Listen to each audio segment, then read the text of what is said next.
Modernit SteelPron SP200-portaat ovat helpot tilata. Nyt käymme läpi vaiheet tarjouspyynnöstä toimitukseen. Portaiden tarjouspyyntö kulkee sujuvasti lähettämällä meidän myyntiimme kohteen pohjakuvat. Mikäli kyseessä on yksityinen saneerauskohde eikä pohjakuvia ole saatavilla, voi lähettää myös valokuvan ja mitta-arvioita työmaalta.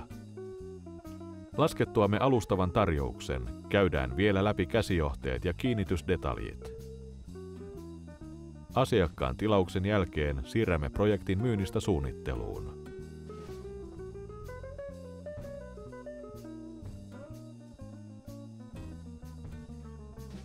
Suunnittelijan tutustuttua materiaaliin hän piirtää raakavedoksen tilasta, johon portaat ovat tulossa, ja lähettää mittakyselyn asiakkaalle.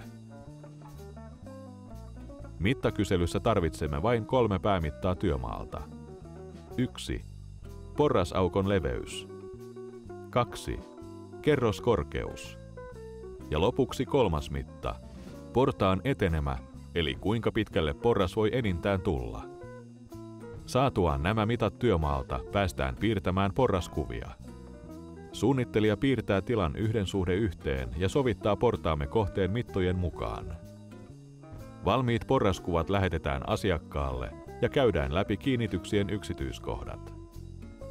Asiakkaan hyväksyttyä kuvat ne voidaan siirtää tuotantoon. Portaiden tuotanto kestää noin 2-3 viikkoa tilauksesta, riippuen maalataanko tuotteet vai toimitetaanko ne anodisoituina työmaalle.